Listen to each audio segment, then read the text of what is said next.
Huge updates about Rocket Lab's Neutron. SLS is stacked and might be ready early, and we're all still waiting for Starship Flight 9. Also, it's 1 year of trenching, so if you like the new format, we're glad. I guess we'll talk about it. Roll a cold intro. Or roll. And here we go.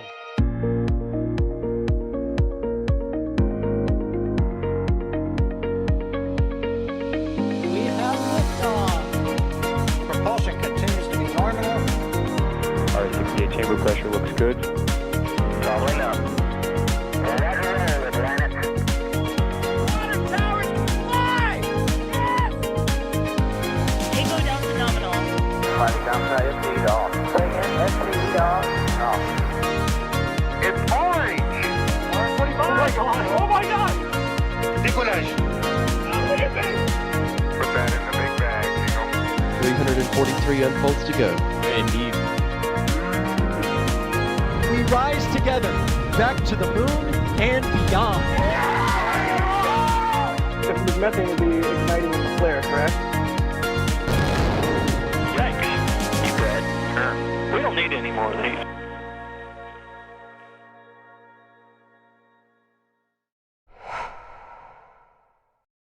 Hello and welcome to the Flame Trench. That's right, it's been a year of this new format. We used to be Spaceflight Live. We still do those with interviews and stuff like that. But now we're the Flame Trench, and it's been a year. And I guess if you'd like it, give us some feedback.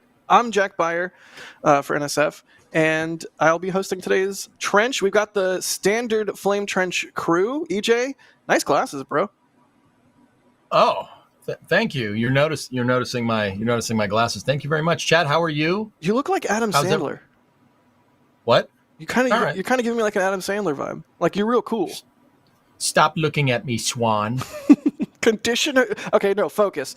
But we got EJ on. Thank you, EJ. We also have Sawyer on as well. Like I said, we got the OG crew.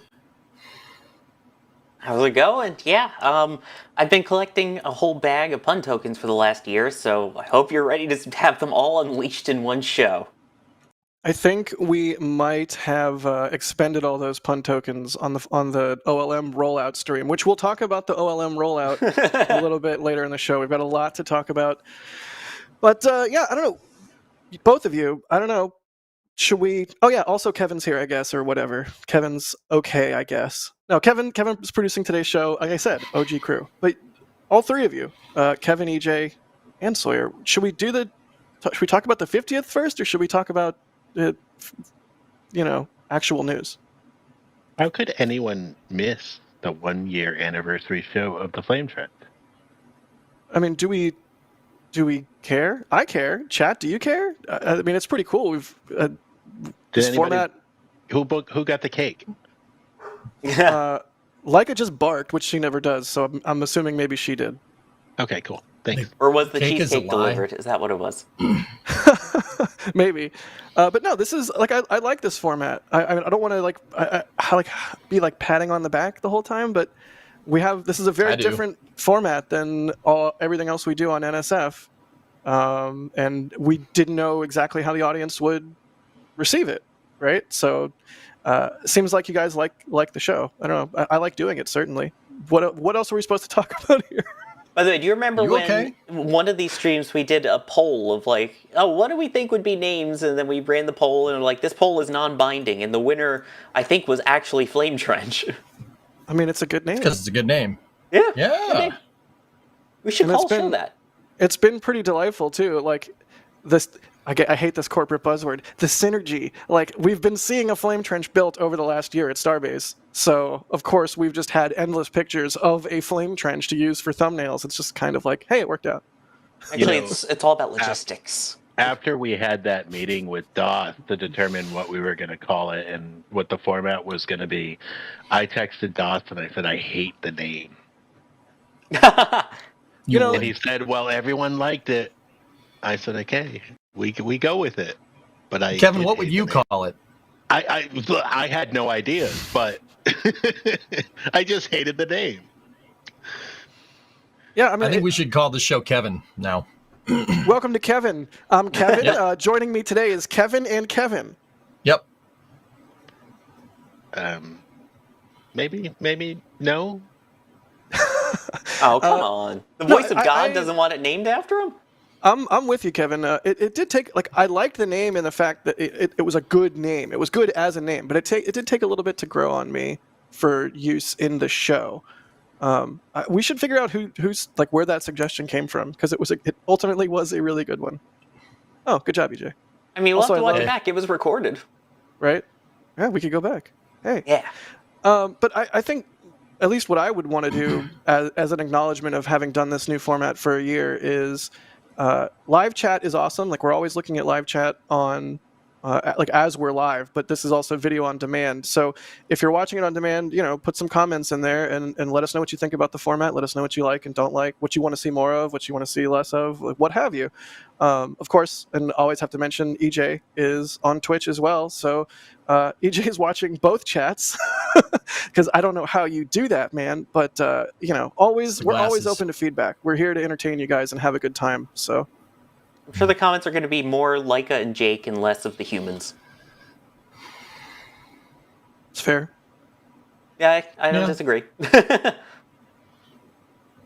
yeah, I mean, here, let me bring the panel up and see if we have any comments. I wanted to acknowledge, I think we all wanted to acknowledge that it's been, 50 flame trenches. It's pretty cool. It's been 84 years. So now the real question is, when did we start doing the NSF Live version of this? Like, That was way back in the, like, Michael and Chris G and Thomas era. I couldn't tell you an actual date, but it was around the same time that we started doing the dailies and started doing launch live streams. Like, that was one of the legs on the stool.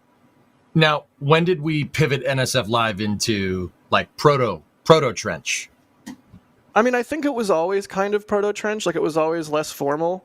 There was a sort of a push and pull between it being more formal and less formal. And I mean, I think the real pivot was a year ago, which is, that's when we all kind of, I think, and I should really, everything I'm saying is take with a grain of salt, because I don't want to. It's a whole giant team. I'm just one person, but I think we all sort of made the decision to, like, go with this tone that we've. It's a less formal show. We can have a little bit more fun.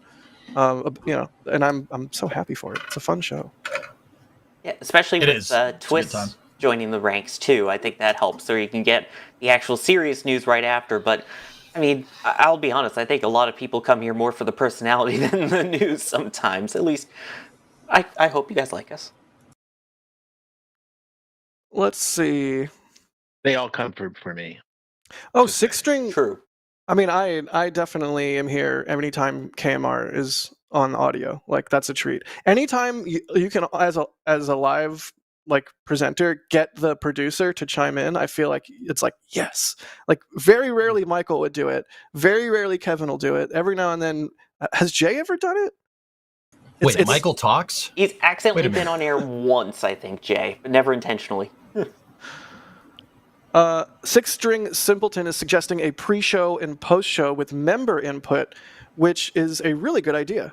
We do a pre-show and post-show for members, Capcom and above, in the Discord, and also EJ, you might be able to catch some of that on EJ's Twitch. So, oh my God, it's Baby DOS. Yeah, this was Apparently apparently the first NSF Live.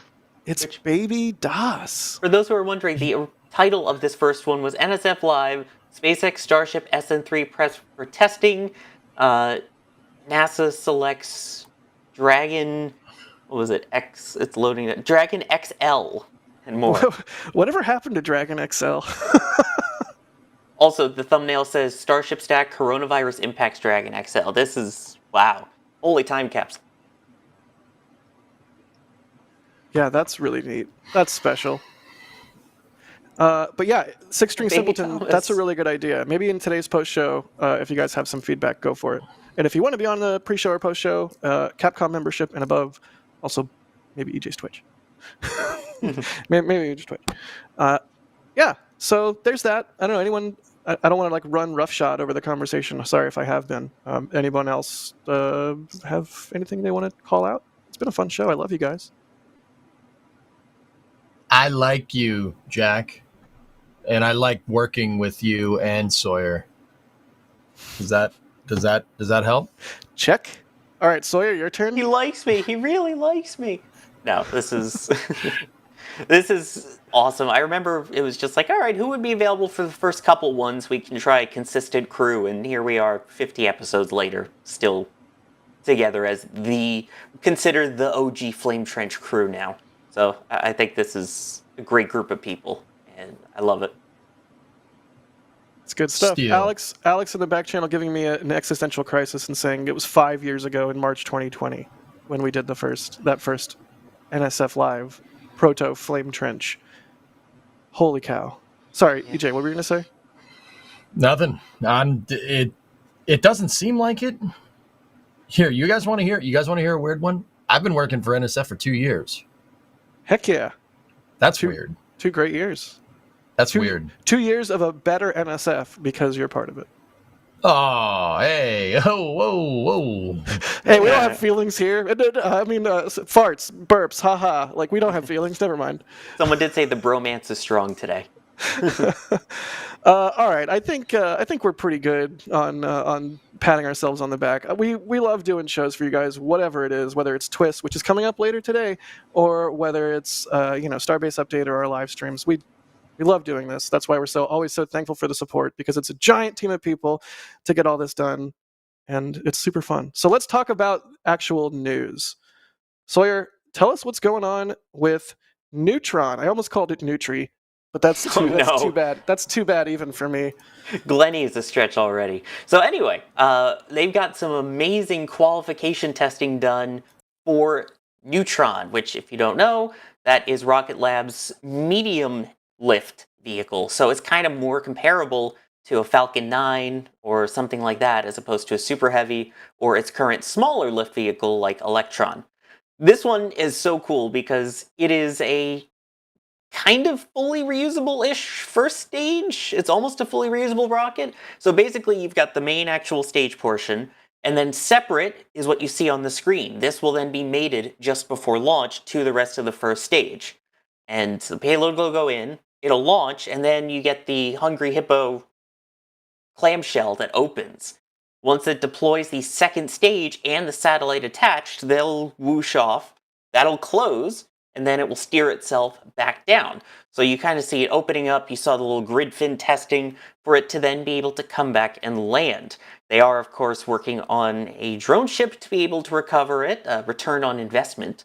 So it'll be cool to see that. But they did that. They also recently tested the water deluge system at their pad, which they are currently set to launch from Wallops Island in Virginia and Mars, the Mid-Atlantic Regional Spaceport at LC3. So it's an exciting time for that. And I mean, they said that that deluge system has the equivalent of Olympic-sized swimming pool flowing through it every 40 seconds. I mean, look at that. I could get a very quickly done shower in that. It's a lot of water.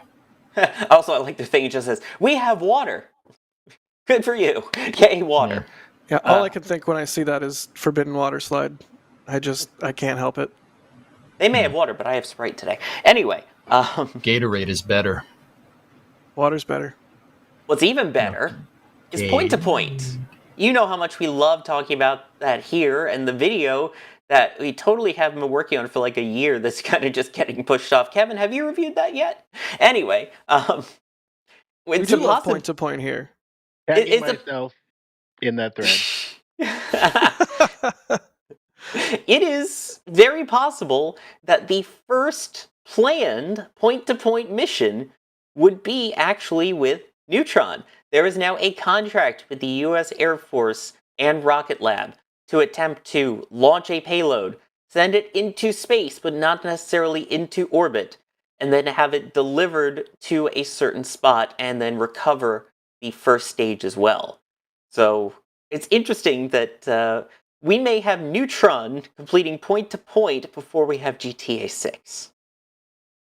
That's highly amusing. Also, before we get Starship doing point-to-point, because Starship also has a similar contract with the Air Force as well for point-to-point cargo research. So something that clearly the Department of Defense is interested in. It'll be interesting to see who gets that testing done first, Rocket Lab or Starship. That's what I'm really interested in. Yeah, so we said point-to-point. we should say, I guess, like space shuttle, horses. Now Crispy will be happy. York. York, yep, York good. Leeds bad. The drone ship. We can go back. We can talk about what's on screen, Kevin. We can do that. I'm a good host, I promise. This is cool. Have never ever in 50 episodes and a year That's talked a lie. about what's on screen. That's a gross overstatement. It is founded in reality, but that is not the whole truth. I reject your reality and substitute my own. Essentially, yes. But no, Rocket Lab famously saying, their marine assets suck, and yet now we're going to be doing barge landings with Neutron. Yeah, I'm here for it. That's also from the man who said that if they ever built a larger launch vehicle, he would eat his hat, and then proceeded to eat his hat as we take a look at the larger launch vehicle. That was delightful. I mean, absolutely delightful. I mean, in the space, in the new space, or whatever you want to call it, space. It's really like right now, cadence-wise, it's SpaceX and Rocket Lab and everyone else trying to up their numbers. And I can't wait to see what Rocket Lab does with Neutron, because it's gonna be awesome. I got to be there for the first launch. Can we go back to that chomper fairing and just sit here and pretend like it's not something out of like a 1960s spy espionage movie? Yeah. You referencing James Bond there? He's calling the ambulance. Yeah, they call them Bond strong. That thing is so cool. And it is. Yeah, I don't know if we can get the noise that it makes from that video, but it's like oh yeah, the sound of it. Dude, the sound is so good. I love that. Yeah, I know we're throwing you for a loop, Kevin. In the bring meantime, me the sound now. In the meantime, I do see. I forget who it was in chat. Somebody was like, "Oh, Jack must love Neutron because canards." Look. I'm not saying I always love canards in every context. I was just, defending them here and there. I'm not saying canards always good. I'm not saying canards best. I just, I don't automatically hate them because I have KSP trauma. What? What? What? KSP trauma? No, you don't know how to play, boy? Compared to you and Das, I do not know how to play. I'm just like, I push button, I go moon. Yeah, moon. The moon's good. Yeah, here, Scott just share it with us. Go It's ahead. only the four of us. Don't worry, there's not 1,900 other people watching. Oh, don't remind me. Scott asked a question. Don't you think point-to-point is risky during the landing phase as an easy target for an enemy? This is in regards to Neutron moving supplies somewhere. Guys, okay. I'm an armchair general, first of all. Like, what do I know? I know logistics and I know spaceflight. But honestly, the Neutron and Starship are not going to be used like an ODST drop pod from Halo. If you know, you know. Like, it's not like, some devil dogs are going to punch out the door and, rappel down the side like guns blazing. No. They're looking at it as a logistical carrier. So think about it more, the point-to-point stuff, as more of a... like a logistics military airlift, so like a C5 how do we get a or bunch of C-17. food? How do we get a bunch of ammo or exactly. Humvees or one Bingo. tank or whatever it is to this spot right now? Exactly. Like you're not going to deploy that thing to the front lines. I mean, like one bullet to that thing and it pops like a balloon. Like you'll actually have sniper in Amos 6. Yeah. My main thing. You'll actually have snipers, man. You don't want to do that. Wow, actually, we didn't even have that in the show notes this week, but that article did come out. Oh, we got the sound. Yeah, you got the sound? That's why I mentioned it. Yeah. Listen to this.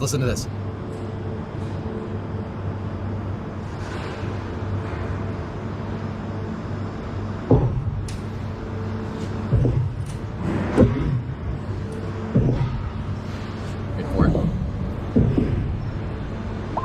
So we're going to open in 10 seconds time.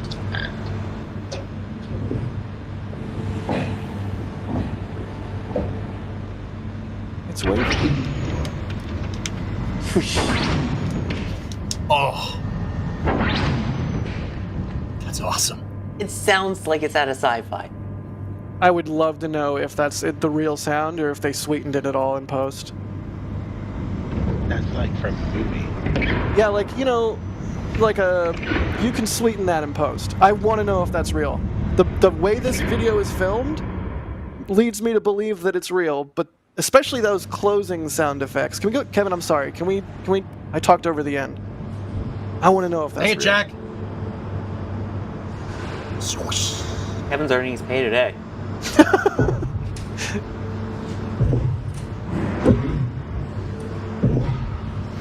Plausible. The thunk sounds of the grid fins. We're going to open Yeah. in 10 seconds time.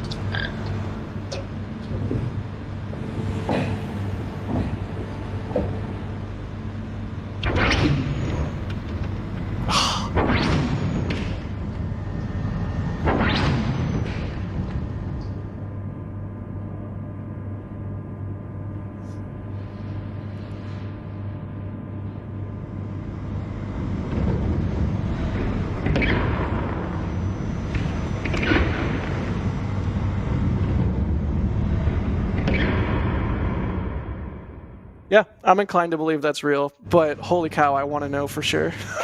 I'm going to wonder- tweet at Peter Beck. I wonder if that's an echo because the inside is completely empty inside a giant, shell there, basically. If there were a payload in there, maybe it wouldn't reverb as much. Right. And also, of course, in space, no one will hear the squoosh. In space, no one can hear you squish, yes. This is only the first stage, so there's a possibility that you might hear some squish. That's true. What I, think hope is... that... Go ahead. No, go ahead. I hope they No, go have ahead. the vehicle. No, go ahead. I hope they have the vehicle properly instrumented so that if the sound is audible, even just like, conducting through the rocket itself, they can put some of that on stream. That'd be really cool. No, I was going to say... No, go ahead. No, go ahead. No, I insist. No, go ahead. All right, cool, sweet. What I was going to say was, what's crazy is you look at the rocket with, the clamp on top and everything, and you're like, okay, that's the full rocket. But it's not. This is like the only rocket where the entire vehicle returns, but it's also not fully reusable. With the idea of having that second stage and basically a kick motor, essentially, inside it. So having the engine, the second stage that'll finish out the orbit inside the clamshell. So it looks like the whole thing returns, but it's actually not bringing back the second stage. That just boggles my mind. I don't know why. I really wonder about the clearances of that second stage coming out of the chomper mouth. Especially, you don't want anything knocking into the first stage as it's coming out of the Firefly. It's just not. Oh yeah. I mean, or just like whatever. The clearance. When you have a tight clearance, you got to be very precise. So that's all I'm saying. And that's never happened to another rocket company this year. It's fine. The other thing, I do sort of want to go back to the point-to-point discussion. How do we discriminate between a point-to-point cargo payload and an ICBM or an IRBM? Like that's something that I feel like isn't addressed well enough with point-to-point. Like it's all fun and games when you're doing a test or you're doing something that's known and announced beforehand, like a regular launch. But in a conflict, when two nations are fighting each other and one nation sees a whole bunch of targets coming at them from a suborbital trajectory, like, not great, Bob. It's just something to consider. Like, how do we know what's a point-to-point? Like, we're going to need space air control or something at some point. I know that already kind of exists, but to a greater extent and to a greater extent in terms of like international cooperation. Like, how do we flag something? Like on the World War II battlefield, you have a medic, an ambulance or whatever, a medic. They have like the big red cross or whatever. Like, hey, don't shoot me. Like, I don't know. The future is going to be very interesting. And that's another reason why I think you're not going to see this on the battlefield. Because how can, if you're fighting against a proverbial adversarial nation, how can they discern an incoming missile from an incoming pallet of food? It's a MIRV, but it's multiple MRE and simultaneous impact vehicle. Like, and that's the other reason why I think, like, the people that are worried about, or people that have, in the world that have nuclear deterrence, would have an early warning satellite that would be able to tell the difference. This is why I don't think these things are going to get near the front lines at all. It's military airlift. They'll look at it, they'll see it, they'll be like, oh, the trajectory is that's going to their airfield. They're not going to nuke their own airfield. You know? Yeah, and it's not worth the escalation to take it out in space. Mhm. Probably. Well, there's some countries out there you never know, but yeah. I think also if there's a way to like figure out, hey, this launched from Wallops Island, there's usually not a nuke or an explosive stuff on it. Yes. Because that's the thing is, I think when we think of point to point, it's a question of like SpaceX is more along the lines of let's launch it that we can use it as a form of transportation for people. So someone can launch from one site, land at New York or whatever in 15, 20 minutes, and off you go just by going through space. Versus Neutron's point to point, which sounds like the main focus for them. They haven't really said much about point to point with people. It sounds like their main focus, since it's not really crew rated, is point to point just for cargo, just for getting supplies and things places. I mean, another thing to consider, guys, is have you guys read the Neutron payload guide? How that all comes together? No, please enlighten us. Okay. So, Kevin, can you get us the swishy footage again? Cube zoom to it, yes. I would like to note that I am not the one asking Kevin for all the things. So Kevin, it's me. So Kevin should like me. Dance for me, Kevin. Dance. He doesn't live far away from me. He's doing it. No, he's doing it. I can see it in the preview. There it is. All right, so if you guys understand how Neutron comes together, if it's in the payload user's guide. This whole subassembly, see that? That is your proverbial payload bay, right? So how do you... Okay, say you're landing that thing in a combat zone. All right, it comes back down. It lands. How are you getting the stuff out of it? The only place it opens is the top. How are you getting that at? Well, that's 40 feet that way. You're gonna climb up that thing in a hot like drop zone? What are you, crazy? No. How Neutron actually transports payload, if it's going to transport payload, is that entire subassembly quick detaches from the tankage. So you're going to need a crane to get at these supplies.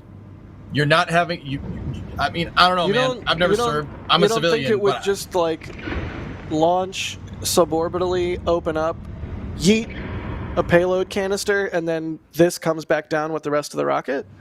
Oh, you could do that. Yeah, if you do that, then yeah. I mean, you'd have to engineer some type of re-entry vehicle. But yeah, I feel like yeah. This is me like going way tinfoil hat futurist, but in the same way that a shipping container sort of changed how we did shipping goods over the planet, there's going to need to be some sort of like standardized payload container for space. If there's companies that are making pharmaceuticals on orbit, if there's companies that are trying to return resources mined off of asteroids from orbit, if there's companies trying to do cargo point to point, it would be really helpful if each company didn't have to duplicate their efforts and make unique bespoke cargo. Like there should be a unified, solidified, like this is a 20-foot container equivalent space payload canister, but that's probably like 50 years down the line or something. Like a United Alliance for launches? Yeah, that'd be nice. Hey, look, there's a payload user guide on screen. I'm talking about the thing that's on screen. Look at me go! Look at you, Jack. You're a genius or something. Big brain. Big brain. The problem is my laptop screen is tiny. But yes, please continue, EJ. So, okay, yeah, I mean, it kind of puts a damper on my theory there, of getting the whole stage over there. If they're just popping stuff out of the first stage and you're popping a re-entry vehicle out, yes, sure, maybe. That could be a lot more viable, right? Yeah. But yeah, I mean, I think with Neutron, it makes sense. Like Sawyer, you were saying with SpaceX thinking about people too. That's true, and the whole Starship comes back down, right? I was in my mind, I was thinking like a whole Neutron first stage is going to come back down, and some people, Jeff Cummins was saying in chat like, oh, put an access hatch on it. Yeah, you could do that, sure, but I think I jumped the gun on that one. I think you're right, Jack. I think if they're going to do a point to point, they're just going to yeet that thing right out of the. That's what it looks like. Yeah, I think in the payload user guide, that's what they're depicting here. Is they right. Get into space, they yeet like get that cargo out of here, and they come back and land. That's cool.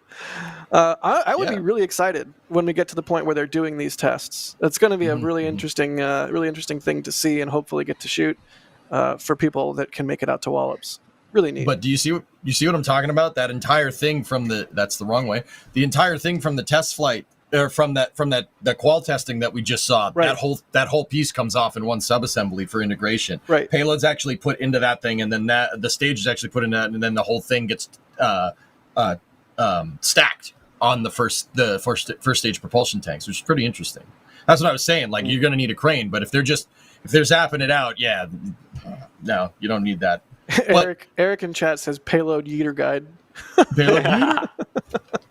So, I mean, another thing to take into account, like I thought about this a little bit more while you guys were talking. Like, the trajectory that this thing is going to take is absolutely not the trajectory an ICBM can take. And anybody that knows anything about rockets, i.e., they have the ability to retaliate with a nuke, right? Any country that's nuclear equipped would know the difference in trajectory.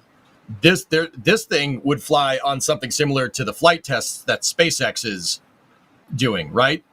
Because you need a very shallow reentry trajectory if whatever you want to, bring down to the surface, if you want it to stay in one piece when it gets down to the surface, you'd fly a shallow trajectory. ICBMs don't do that. ICBMs go almost straight up. Some do, but I'm nitpicking. It is possible to fly suppressed trajectories, but I'm nitpicking. Please continue. Would there be a difference between this and another trajectory? I mean, I think your point still holds that you would be able to discriminate based on launch site. However, tinfoil hat Jack, if I'm an adversary nation and I'm worried about a country tricking me in some way, I don't know. It's just things to consider. I am a nerd about the Cold War, and I'm a nerd about all the different times, little things like a reflection off of the ocean has triggered a satellite, and then countries have gone into high alert. Like, these are just things we need to think about. I'm not, this is where my brain goes. I don't know what's wrong with me. No, it's a good question. I'm thinking about it, dude. You asked the question, and now I'm turning the gears. Isn't that what we're supposed to do here? Yes, it is. No, you're wrong. This week on the Flame Trench, EJ makes Jack cry. I blame Max. It's Max's fault. That's right. He's not even here. Six String Simpleton is asking if that opening footage was real time. I don't know if we know or not. It feels like it is. What are we looking at here? Looking at what's on screen. Oh, but it went away. When flying horizontal, gravity is aligned with -z. Yeah, payload user guides are cool. Love it. You learn a lot of information in there. It's just light bathroom reading, Yeah, it's just light reading. I like to break a mental sweat too. I also read the dictionary. Ooh, excuse me. Reference acknowledged. Blue Benji 15 is asking, how would the cargo be stored unloaded in the rocket? Aren't the fuel tanks in the way? That's kind of the unique thing about Neutron, right? Like, the second stage is like nestled within the first stage, so that chomper door, so the entire second stage can come out. Like, the payload's still on top of everything, but the second stage lives in this assembly. As far as I can tell, it's a load reactor in there. So, believe it or not, the second stage is hanging from that. Okay, if you zoom in on the left, I think Peter Beck has even said as much when talking about it. Like, the way that, because it's basically the second stage is a balloon tank, like a Centaur. Like, the loads have to be distributed in a very specific way. Neat. Yeah, see where the 219 measurement is, or 5579. It's over there, EJ. There's a load reactor there, and that's where everything hangs. Oh, Ozone over in my chat is saying that the point-to-point award is for cargo missions to an atoll. You see, that's what I'm saying. We're not going to the front lines here. It's going to other. Well, air yeah, I bases. mean, as You'd a be able to test, know the it's like difference. when you're testing, like when they do ICBM tests out of Vandenberg, they shoot them at Quadge. Like, if you're doing a cargo test, for sure, shoot it at Quadge or some kind of atoll, because if something goes wrong, there's nothing out there. Hey, Operationally, who knows? But I take your point. There's this great one I've heard of. I think it was called Bikini, something along those lines. I don't know. Apparently it's not really inhabited right now. I don't know exactly why, but that might be a good one. Alex, are you really giving busting my chops here about me pronouncing something wrong in chat? To be fair, I have given him crap for pronouncing things wrong on stream while he's been on stream. So you can blame me for that. I'll take the bullet for Alex. Pusher, he says. He's referencing in our back channel the word that I always give him a guff for. Oh man, but we should, what we should do? We should try and get Peter Beck on for another interview to talk about Neutron some more. Yes, you and I need to do that again. Can he bring you this production value? I mean, he might just do that with his presence. Zoom extraordinaire. I mean, we could bring it. All right, well, dude, go ahead. I've seen a lot of support coming through. You read my mind. You read my mind. Dude. I was about to say, all right, well, that's a lot for Neutron. Let's do some support. Tyler Bell, thank you for the super chat there. They say, hoping Sawyer starts the stream with I'm not need to read that out loud. But no, he did not start the stream with that. Sorry. Ninja Decimator. Pew, pew, pew. Does Kevin have the... Pew, pew, pew. He was just saying earlier it wasn't working. Yeah, no, that's why I gave him time. That was even better, Kevin. Better than normal. Thank you, Ninja Decimator. Regular in chat, gifting 5 Red Team memberships. Thank you so much. As a reminder, if you want to get gifted a membership, just be active in chat. You might just get one, like from Devin here, who gifted 20. Holy cow. Thank you, Devin. Hey, we got the pew-pews back. For real, though, thank you, everybody. Bideford, $50. As usual, always love seeing Bideford's name in chat. Thank you so much. Absolutely huge amount of support. So here's more pun tokens for each of you. Happy 1-year anniversary of the Flame Trench with my 4 faves. Aw. Thank you, Bideford. Hi, Bideford. Hi. Ethereal Swordsman, thanks, Bud. They say, hey, guys, I heard NASA's making a wait, should I read this before I say it out loud? No, it's fine. I read it. I like it. Hey, guys, I heard NASA is making a special drink to help astronauts on the moon sleep better. It's sugar-free even. It's called Zero Gravity. That's why I said you could read it. I saw that pun earlier and was so excited about it. Thanks. I'm not mad that you let me do that. Thank you. Chris becoming a Red Team member. Phil becoming a Red Team member. Dougal gifting 5 Red Team memberships. What's up, Dougal? Chris as well with a super chat. Thank you. They say, what has kept me around is the genuine enthusiasm that at everyone at NSF in what they do and the amazing commentary. Das, don't give up doing update videos. Yay. Thank you for the kind words. Hokey, holy cow, Hokey with a whole bunch of support. One of those might have been an accident. They say, keep up the good work, y'all. Thank you so much, WB Hokey 13. That is absolutely excellent. With a $52 super for a year, 52 weeks of Flame Trench. KPD Warren? I am butchering your name. I'm sorry. Thank you for the super. Burgundy? What was that? Huh? I'm Ron Burgundy. Oh, Jesus. Miko Y, thank you so much. WB Hokey again. They say, oops, I did it twice. Here's to round up to 154. Holy cow, dude. Thank you. Also, Space Pope, the Space Pope, saying, bless this trench. Thank you, Space Pope. Bless your reptilianness. The real Pope may change, but the Space Pope will never change. Never. Especially not in our hearts. Wow, Kevin breaking out all the sound effects. And Miko Y, thank you for the support. They say, quick technical question. Is one of the Starbase cameras pointed into EJ's house window? Yes. Or is he streaming with a camera borrowed from a fridge or toaster? No.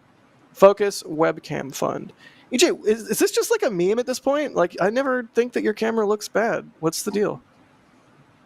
I don't know, dude. It doesn't look bad on my stream unless you guys are doing something. I blame Kevin. I mean, it has your face on it, but otherwise it's fine. Oh, dude. All right. Got him. Oh, God. That's all right. He's old. He'll survive. Hey, that one hurt, but I'm all right. What's up? Speaking of NSF Lives, right? Yeah. I just pulled up the Peter Beck NSF Live. Jack, you actually set up lights for that interview. I did. Whoa. Wow. Look at remember, look at okay, inside baseball. Remember before we started the stream when you were like, you're trying to do things right, and you were like acting surprised? See, sometimes I do try and do things right. You do. Well, that does look awful, though. I look awful. Right, I look like a weird... But you set up lights. I did one thing. I didn't do it right, but I did it. And we were You know? impressed at his setup. I think he actually went into a studio on a weekend to do that for us, which was nice. I do remember Whoa. that. Yeah.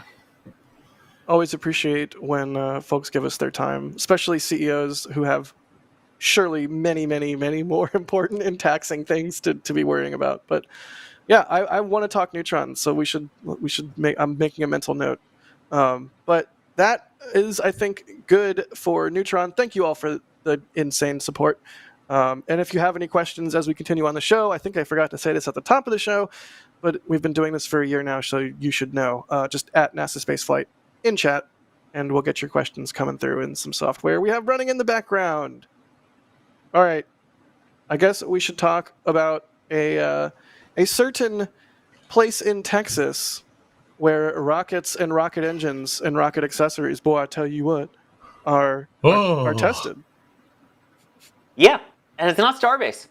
It's SpaceX's other site in McGregor, Texas, which, of course, you know from the ever-so-famous McGregor Live 24/7 feeds at NSF. So, basically, we saw something very confusing.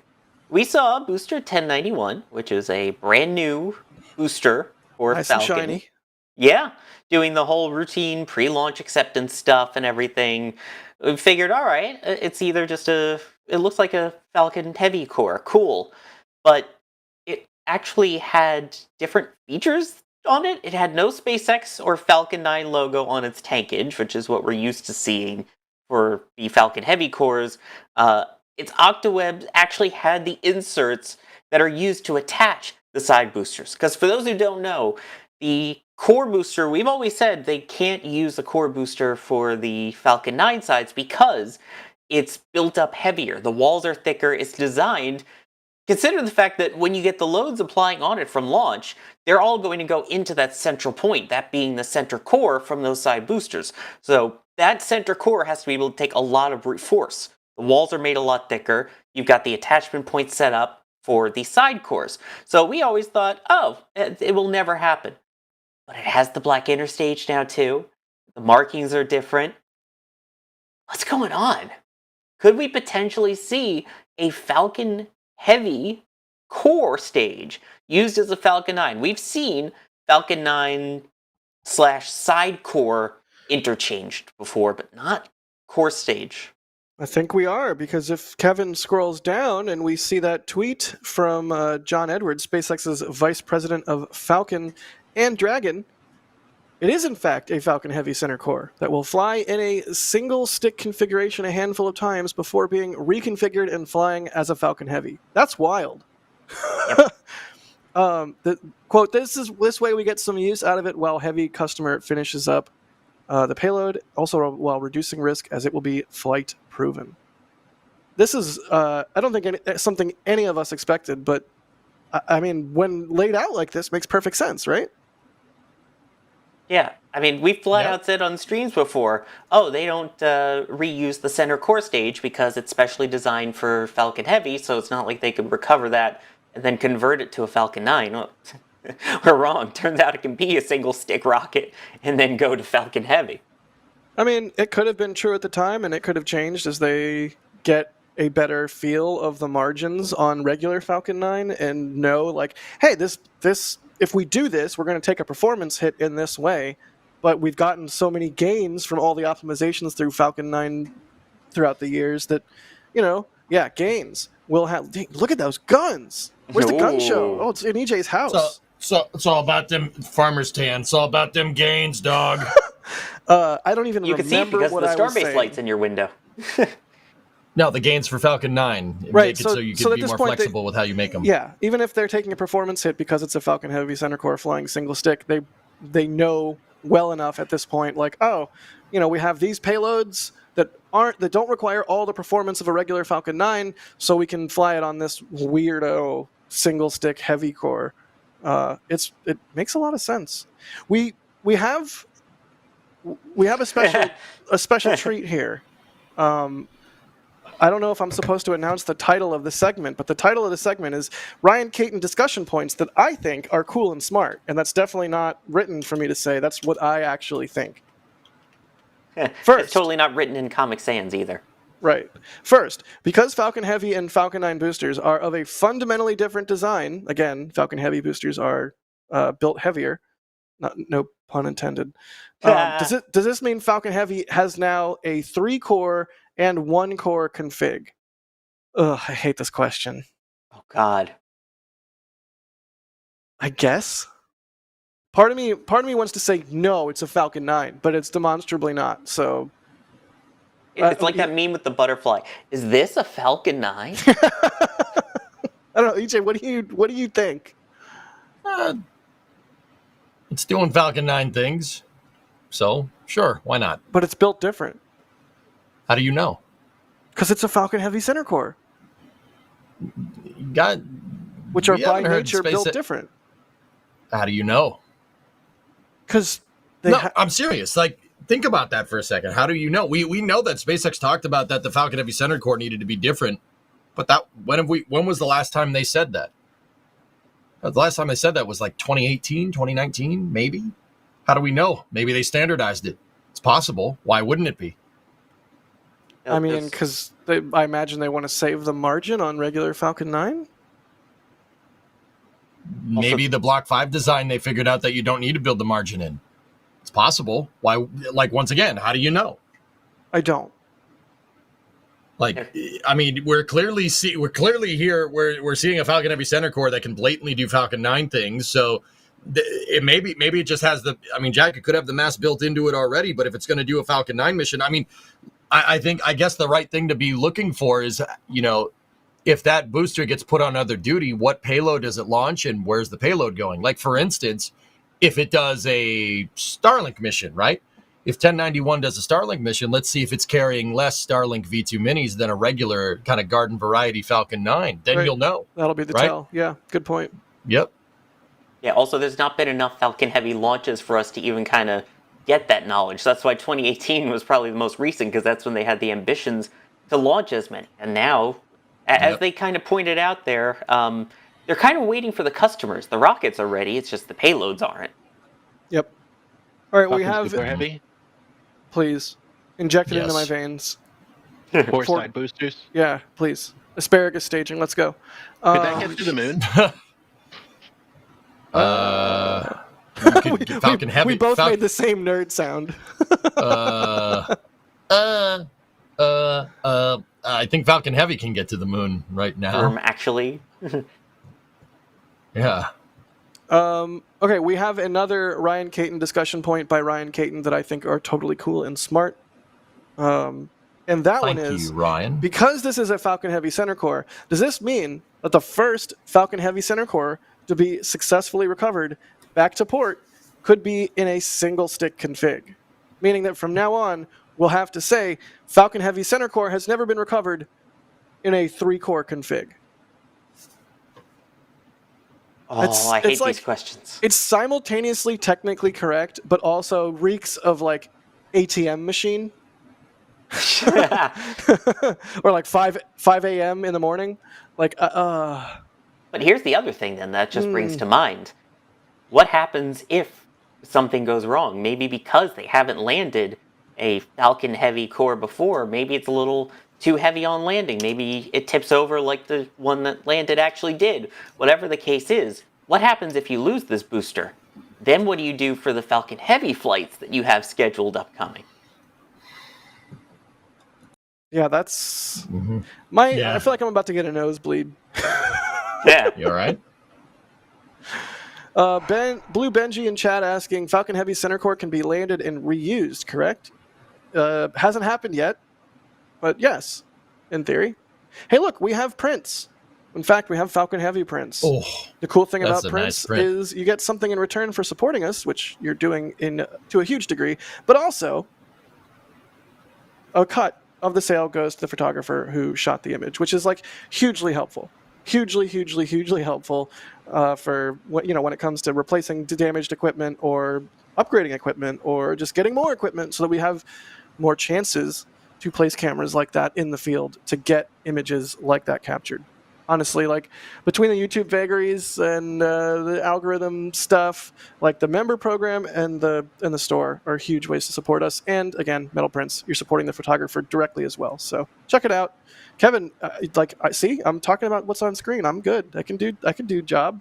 I am job. I am Job. No, you are Yak. Also, yes. Yes. Do we have any questions regarding Heavy Center Core? Well, Alex linked up another user's guide. He linked up the Falcon Payload User's Guide, which was updated in 2020, March 14th, 2025. Ooh. It still says in there that the center core is heavier tank wall or thicker tank wall. So it is it is like, that's what I mean. I wanted to know that for sure. The center core is actually built stronger. So yeah, this. Wait a minute. Does that mean this is the stubby nozzle of Falcon 9 first stages because it's going to lack performance? It has lower performance, but it gets the job done. Yes. This is Falcon Heavy. No. This is Falcon Heavy S, and the S is for stubby. Now you're going to make me hate this booster. Don't do that. I hate it. I hate it. I hate it. I hate it a lot. I hate it a lot. I kind of love it. Oh, no. No. I will never forgive you for this. Like, imagine if NASA took the engine section off a shuttle, stapled it to an external tank, and then just put a fairing on top of the external tank. It's just like, it's so cursed. I think I need to throw up. Hang on. Jeez. What, you don't like Shuttle C? I mean, yeah, but this is not this. when we're talking about like this. Not like this, Jack. This. You know what's really funny about Shuttle C? They built mock-ups for that. So Shuttle C was a cargo variant of the shuttle. So basically, instead of the shuttle, you have the shuttle engine section on the side of the tank, and then basically a payload fairing in front of it, right? Big pod. They looked at it and they were like, "This is a really good idea. We should do this. We should do this." And then they looked at it again and said, expending RS-25s is really expensive. We probably shouldn't do that. And then they never did it. Yeah, that's weird. If only they could have used RS-68s. That's kind of gets the noggin jogging there a little bit, doesn't it? Oh my God, Jay just posted a photo of Shuttle C in the background. Well, an image. It's gorgeous.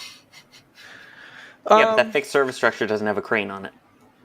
All right, I think we've covered the Ryan Caton discussion points that I think are cool and smart. Ooh. Wait, what's coming into the turning basin over here? Hold on. Is that a big tank? Yeah. Is that happening right now? That is right Space now. Coast Live? What Thanks do for pointing we that have out. here? Quick, EJ, go get a hot dog bun. I could do a good impression of a hot dog. What the? Not where I was going, but all right. It's good. It's really good. That's I wonder who that thing is. For. There's no way that it's for SpaceX. I'll say that. How do you know? Because How do you know, Jack? Because I'm trying to be really sarcastic. Because it seems like reasonable that might be for SpaceX. I don't know that, but Well, thanks for telling us that. Stop! You're gonna make me want bagels. Now I'm getting in front of it. That's right. You don't need actual bagels anyway. It's fine. Sorry to barge in there. I'll turn basing the topic around. Why? Because I'm me and I can't stop it. Help! It's been a year. It's been a year. It's been a year. Like, you would think you would know at this point. There it is. Before the show, Kevin was like, we're not going to have all the sound effects for this show. And yet, he brought out the groan. No, that was good. Gage says we saw a SpaceX. Gage says we saw a SpaceX truck parked next to it earlier. That was in the back channel. So to the Falcon Heavy Center Core? I would assume that Gage is talking about. Oh, to that. Yeah. The tank and the turn basin at KSC. Got it. That could be a Falcon Heavy Center Core if you're brave enough. Anything could be a Falcon Heavy Center Core if you try hard enough, yeah. There you go. All right, good stuff. Let's move on to our next topic. SLS is stacked. Yeah, you guys remember? See this that reference I was saying about Shuttle C is I was trying to see what I was trying to do. I was trying to get Oh yeah, I'm bad at this. I kinda get it. Oh, okay, yeah. You know, they didn't do Shuttle C because, you know, throwing RS-25s in the ocean is really, really, really not cost effective. Anyway, SLS is stacked. You know, Artemis 2 is stacked.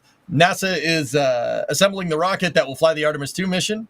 And on May 1st, exploration, I think this is still EGS. EGS, which is Exploration Ground Systems, integrated the interim cryogenic propulsion stage, or the ICPS, on top of the SLS in the vehicle assembly building. With that, you basically have the full stack. The only thing that's really left for them to put on there is the Orion, what is it, the staging adapter? And then, obviously, the Artemis 2 Orion, which is at the multi-payload processing facility right now, getting its service module filled up. Orion will connect to the top of the ICPS, and then after that, you put the launch abort. Actually, Orion's going to go get the launch abort system put on it, and then they're going to crown the whole thing. And that basically gives you a full Artemis 2 mission, which is the second SLS Block 1 to be stacked. There they are. They're moving Orion out of the operations and checkout building there. That's the ONC. That is where they assemble Orions and integrate them to European service modules. That's also where every Apollo CSM was made, for the people that care. And then they're gonna roll it out there, and they rolled it to the multi-payload processing facility, which is a nice way of saying a spaceflight gas station. So, yeah. See, let's go. There you go. And see, it says it right there. That's what they're doing. So that's basically the last thing that they have to throw on there. The stack's basically ready to go. With the whole stack complete, NASA should be ready for launch, which is currently scheduled for April of 2026. Which begs the question, why did they finish the stack now? It's something that it's a little strange. Now, they do have to do tests with this core. You know, they did change a couple of things with the pad between Artemis 1 and now Artemis 2. There's a couple of things that have changed, like, armoring up the doors to make sure the doors don't fly off the mobile launcher during the SRB overpressure ignition event. Blew the doors off the mobile launcher. First one did. The mobile launcher took a beating on Artemis 1. Mm-hmm. Like, it got roasted. Yep. Mm-hmm. So they have to do more testing to make sure that all their upgraded systems work. But why stack now? It's a very interesting question.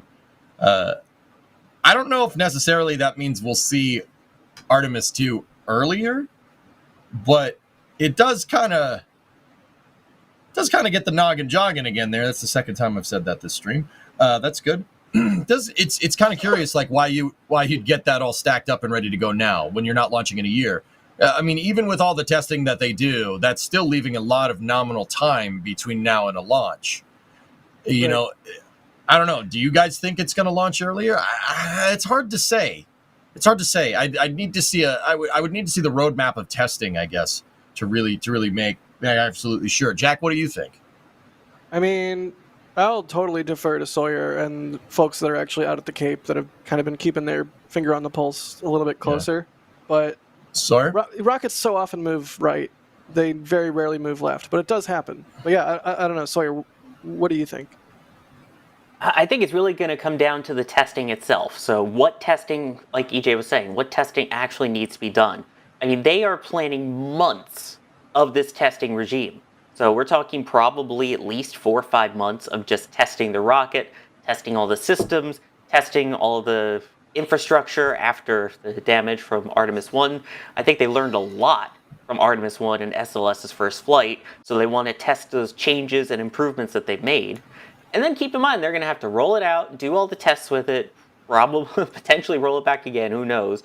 We also don't know where Orion is in terms of all of the safety details with it, how much longer for fueling. Are there still questions about the thermal protection system? I mean, it seems like they've kind of got it worked out given that they wrapped it up and sent it over to get fueled, but there's still a lot of questions. I think it all depends on what testing still needs to be done. And then also they need to actually launch it, hopefully on the first attempt, not months later.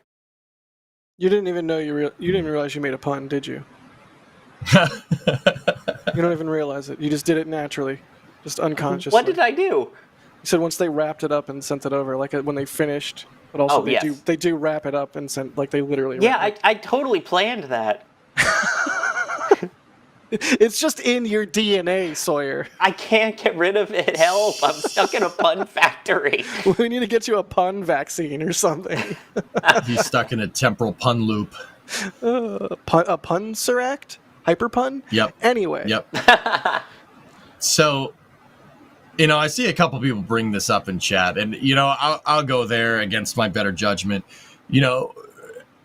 I think it wouldn't be an unreasonable extrapolation to think that they're probably doing this quickly to show that they can do this quickly, but also I don't think that's the primary goal why they stacked quickly, because this SLS came together quite fast comparatively. This stack was done very, very quickly compared to Artemis 1. Artemis 1 did take a little bit of time to get together, except put together. This was definitely integrated faster. Or at least it felt like it. I don't know. I would have to wait. Mm-hmm. Wait, it did. I was going to say I'd have to wait till Alex, says like, no, it took this long in the. I mean, in the back end. anecdotally, it did feel faster. I'm not Alex. Me not smart. Me just point camera, push button. But it did feel faster. Yeah. So I suppose it'd be something to consider. But I kind of talked myself through it a second ago, and Sawyer, you kind of on the same page, like. It definitely seems like they went quicker, because April 2026 at the rate that they go at is very, very close. That's really close. If you're using like kind of old space time frames, that might as well be next week. So I think they stacked it fast much more because they need to retest everything.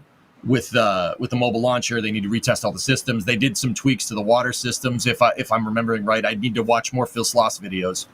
Should do that. Those are so good. They're so good. They're amazing. The tidbits of information are very juicy. Hi, Phil. You're the man. You need to. Yeah, I think it's because of all the extra testing that they have to do because of all the changes. But I wouldn't rule it out that it's showing that they can go faster.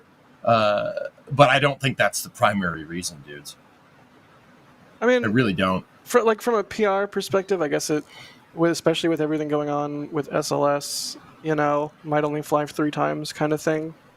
It certainly couldn't hurt that we're not waiting around for a stacked rocket. Like, I don't think that's a primary motivator, but it certainly isn't a bad thing to be able to say, "Hey, look, it's stacked. We're progress. We're not just sitting around suckling at the teat of the government." I tried really hard to think of another way to say that. I tried really hard. That's all. That's what my brain gave me. But it's an apt metaphor, I think, because a lot of people think that's what NASA does. I think it's a government welfare program. So showing your work. Doing the long division, as it were, and putting this out as a PR move is worthwhile. Maybe not worthwhile to stack the rocket just for that, but certainly an added bonus. And I would always argue that. Okay, go ahead, sorry. I was just going to say, one thing to keep in mind with this particular launch too, there will be people on it. This is the first crew launch of SLS. The first time there will be humans on board. They are going to take every single extra step to be extra careful and extra sure that the rocket they are going on is safe and ready and reliable, and the ground systems are ready and reliable. So I think part of the reason of getting it stacked as soon as they did is so they can do the probably more extensive testing that they would need, given this will be a human launch. Yeah, I hadn't thought of that. But that's a very valid point. Hey, look, an Artemis print. I think we have I'm not sure what's still in the store because we do keep the prints fresh. But there are some really good prints from. Oh yeah, that's the one, the Brady one. Also, this one is amazing. The engines, yes, absolutely. Again, so they're prints. The fresh prints. Oh my God, Bel Air. Yes, of Bel Air. Yes, of Starbase.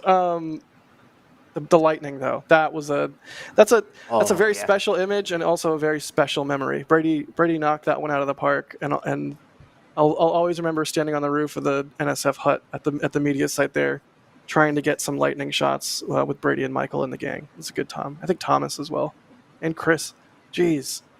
Anyway, there's also paper prints. Like if you don't want metal prints, if you're not trying to get in on that, like there's also paper prints. Whole bunch of ways to support us. You get It's the just deal. Chris G, not Chris G's. Oh, You jeez. too? All right. I wish we could put Kevin in jail. Is there a way we can make the graphic put Kevin in jail? Is that a thing we can do? No, but also speaking of support, Alan C, thanks for gifting 5 Red Team memberships. Dash Riptide, thank you so much. They say, why does EJ look like Les Grossman today?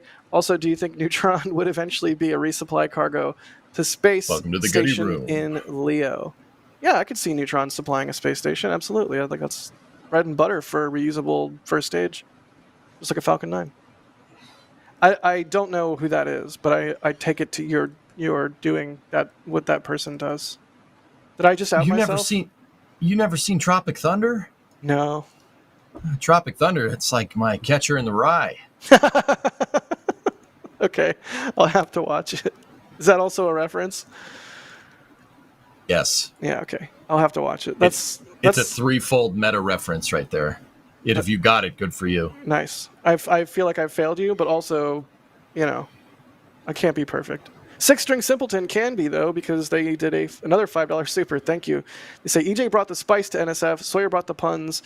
I just hope that Glennie brought enough bacon for everyone. Well done with the show, gentlemen. I always bring enough bacon for everyone. I routinely cook bacon for people here whenever they show up for a lunch. I cooked bacon for you, didn't I, EJ? You did. It was Yeah. delicious. Why, thank you.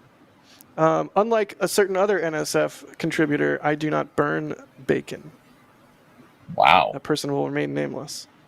Jamin, No, you should. It's D. D burns bacon. Microwave it. And microwaves it. Jamin knows also with a $20 tip to tips.nasaspaceflight.com. Thank you so much. Bunch of different ways to support us. Tips goes straight to us, doesn't go through Google or anything like that. So always appreciate people that take the time to do that. Congrats on 1 year of the Flame Trench, they say. It's an awesome way to wrap up the week. Here's to 50 and many, many more hangouts. Absolutely. That's very sweet of you. Thank you. All right. Yeah. Now Long March 5. Long March 5. The Rocket Girl Now Long March with 5. a $5 Canadian. Thank you so much. They say little birthday cheesecake fun for the 1 year of the Flame Trench. Oh, God, I'm getting hungry. Thank you. Chromatic gifting a Red Team membership. Ethereal Swordsman with a super chat saying, SLS, Moldy Space, are you listening? SLS with 4 SRBs like Ariane 64. Actually, even better. SLS with 9 boosters, with 3 of them air started like Delta 2. Maybe they should make an SLS light by putting a stage just on a single SRB. Yeah, that was called Ares 1, buddy. We all love it here. We all love it here, Sawyer. We all Yes, love we it do, here. Sawyer. We all Yeah. love it here. No. Yeah. Help, they're Yeah. attacking me. Yeah. Help me Yeah. here. Yeah. Yeah. It's the best I'm going to vehicle stay ever. locked in this pun factory then. I don't have to be with them.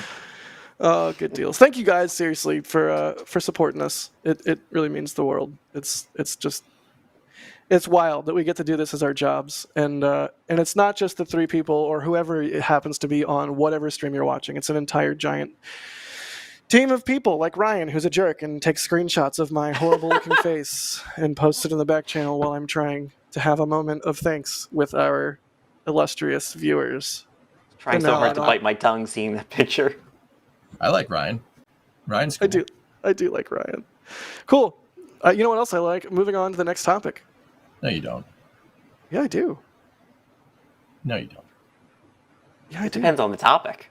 All right, cool. What's the Topic. next topic then? It depends. Is, of course, Starbase. What's going on in Starbase, Jack? Well, Yeah. that's a funny question. You should ask me that, Jack, because I'm here in Starbase once again.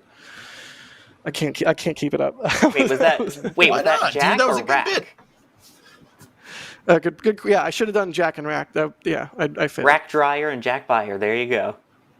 But you're not in Starbase. Where are you, Jack? I am in Starbase. Well, I guess technically I'm in Brownsville. I'm in unincorporated Brownsville. But if I look at the screen and talk about what's on camera, then I'm in Orion. And my name is Glennie, which is like some interesting foreshadowing if they end up ever flying Orion on Glennie. Yeah. See? I can talk about what's on That'd be screen. a good Kevin. idea. Good job. Proud of you. Thanks. Do I get a cookie? Yeah, sure. What kind? Chocolate chip, oatmeal raisin. Ew! No, chocolate chip. Let's I go. love oatmeal raisin. Ew! Who likes raisins? Nobody likes raisins. I like oatmeal raisins. raisin. I love raisin. Snickerdoodle cookies is where it's at, though. Yeah, Ooh. fair. That's fair. But yeah, Yep. Starship, am I right? They finally rolled out the launch mount this week. That was really neat. Here you can see a it great sitting stream. at the launch site. Is this live, Kevin? Live from Starbase, Texas. Nice. We can say that now.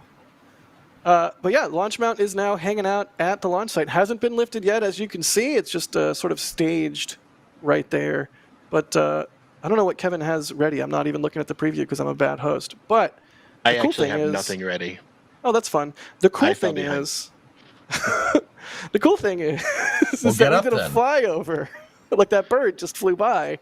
Hey. Yeah, like I think initially we thought that they were going to sort of lift it immediately, and when it became clear that we had a little bit of time, Caesar and I jumped in the air the day after roll and managed to get some Cesar. shots of it at the launch site and of the flame bucket installed in the trench, which our previous flyover, it had just rolled out but hadn't been, or it had just before it was rolling out. So we have shots now from the air of the trench without the bucket. We have shots from the air of the trench with the bucket. And then once they put the mount on top, we'll have that. So we'll be able to see the full progression of construction from like flat dirt to trench to concrete line trench to the whole 9 yards. And there's a shot from said flyover. So that'll be coming out in more detail on Starbase Update this week. But if you remember, you already got a bunch of these images, like a couple hundred, I think. So yeah, that was a treat, I gotta say. Hey, can we zoom in on those crane mats real quick? I just need to see something. Does Kevin know what a crane mat is? That's my question. I was I just also wanted unmuting to ask what the heck is a crane mat. It's the wood. It's the wooden loggy things they always put underneath the cranes. They're called, The The mats ties that that the are- crane is on. they're called crane mats. Yeah. You're doing right. Yeah, keep going. I can't go any further. Can you scroll? Oh. Can you tilt? Not pan. I don't know. Pan down. What is it in a still image? Move. Translate the camera Yeah. downwards. Give me 64 to 32. Enhance. Enhance. Yeah. Enhance. Enhance. Enhance. But what Enhance. about the mats? What's up with the Enhance. crane mats? Oh, I just wanted to see them. Like I noticed this when I peeped these pictures the other day. What kind of truck is it? Chevy. Yeah. All right. Anyways, you were looking at the mats the other day. So I was looking at the mats, and one of my buddies who's a crane operator for somebody that lifts things. Yeah, I know, really descriptive. He was telling me that the mats really aren't in the right spot. Like there's still a bunch of them that are just sitting there on the side. So another poignant thing that was pointed out is that there's not enough there with how they want to move the crane. Now this information did end up going public. There was somebody that works for Buckner Yeah, they that posted showed how that lift plan, right? the diagram, right? So what they're going to do is they're going to lift the OLM is going to be in front of the cranes, so in between the cranes and the flame trench, and they're going to lift it up with two of these things hooked into the hold down points on the OLM, and then the cranes are actually going to roll forward. They're going to move forward towards the flame trench with the OLM hanging, and Not only then do they're they gonna have set to it- lift simultaneously and in coordination Yep. with each other, they have to roll the cranes in coordination with each other. That is wild. I wonder if Yep. they can do with locomotives, they can put one locomotive and deadhead it up into the other one so that just it's slaved to it. I can't imagine they can slave one crane to the other for a roll like that, but no, geez. they'll set the values on the crane to move very, very, very slow, and they'll move in unison. The two operators will move in unison. But okay, so the point that I'm trying to get at is that there's not enough crane mats there. My buddy was telling me that there ain't enough crane mats there, so the lift is a little ways off. We're a little ways off from the OLM lift. So this was there's shot on, what was it, Wednesday? And it looks in this image like there's a telehandler and a crane working with the crane mats in this shot. So maybe they're in the process of doing that reconfiguration, and that's why we've seen this delay. Yeah, at the time of this photo was taken, when I peeped it, my buddy was telling me there's not enough mats, so it's probably going to be a couple of days, maybe a week before we see that lift. I mean, keep in mind, you took this picture when, like 3 or 4 days ago? Yeah, I think it was Wednesday, if memory serves. It's all a blur, you know. Yep. Yeah, I do. Starbase, guys, when you're down at Starbase, time dilation exists. Like it is a vacuum of time. It'll just. I was down there and I'm like, I'm going to be down here for 3 days. I ended up being down there for a week. Gage is still very here. Strange. Gage is still there. That's how it happens. He's been there since February, man. Right. So yeah, you showed that picture, and I just think it was cool to show, like, you know, at the time, like they're not ready to do that move. I just thought it'd be cool things for people to know about. But these pictures are great, Jack. Just on a side note. Dude, thank you. That means a lot. The aerial photos are the most challenging. Like, aerial photos of Starbase are the most challenging thing I feel like I have to do for NSF. Yep. Like, it's mentally demanding. It's physically demanding. Like, to get a shot like this, the plane has to be in like a 30-degree bank so that I have a clear field of view, because otherwise the tire is going to be in the way or something, you know, to get the angle just right. Also, when you have a really long lens and you're sticking it out into the wind stream out of the window, it's getting hit. Geez. And so you know, to get the sharpest shot possible, you want to try and shield the lens from that. So the plane needs to be flying in a certain orientation, in a certain direction relative to the prevailing. And I'm like standing kind of crouching on the seat, trying to like hold the camera up and out of the way. It's a lot. It's a lot. So thank you. I appreciate it. I love doing those flyovers, but You need it's BTS challenging. of that. I think Caesar might have shot some. I'll ask him if he's up Cesar. with it.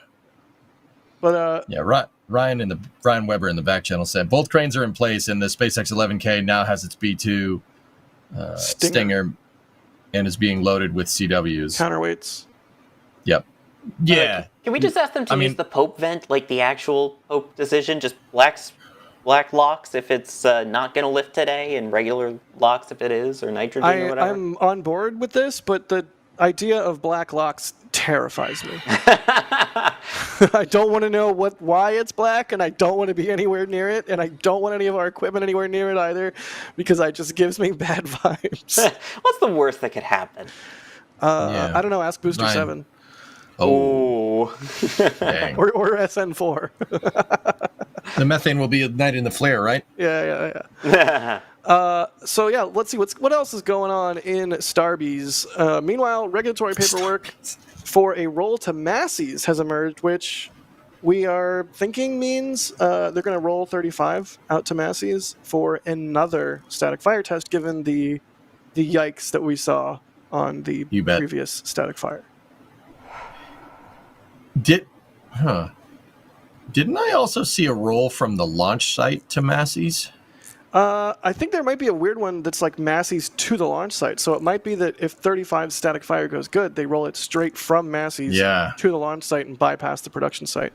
Another thing that happened this week, because Kevin's showing it on screen, so I'm going to talk about it, is... Who are you? What have you done with Jack? I get Sawyer to laugh every time.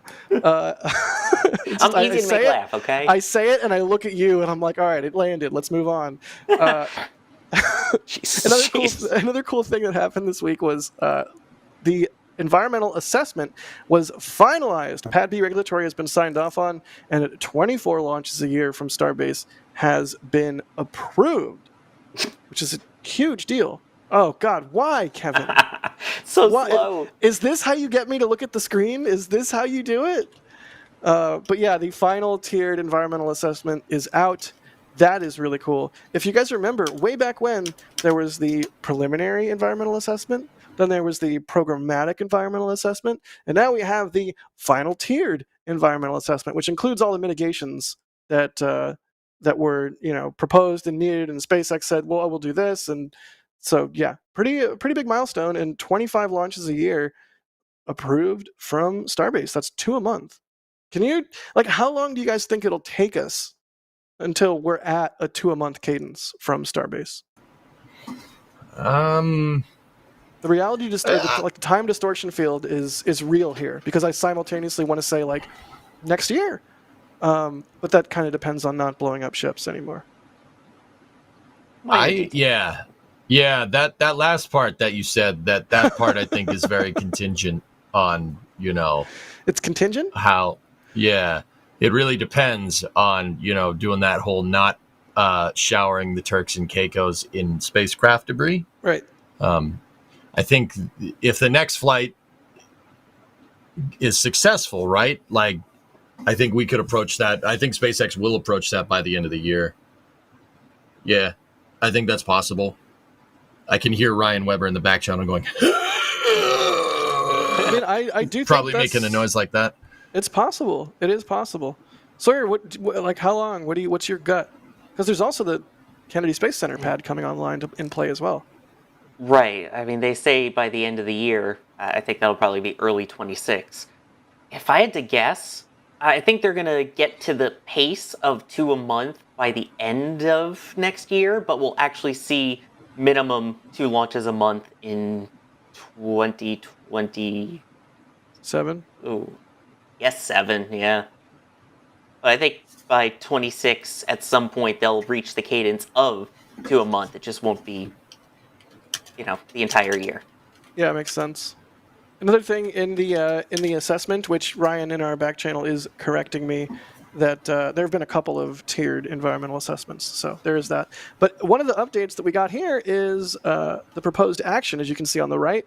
There will have less time for Starship static fire engine tests, 90 seconds as compared to 150, and they would need to be during the daytime. Also, it's gone from one of the allotted launches a year, previously 5, being able to be nighttime. Now it's 3 nighttime out of the 25, so 22 daytime, 3 nighttime. But less seconds across the board for Starship and Super Heavy static fires in the proposed action here, which is interesting. Like, do we think SpaceX is going to do?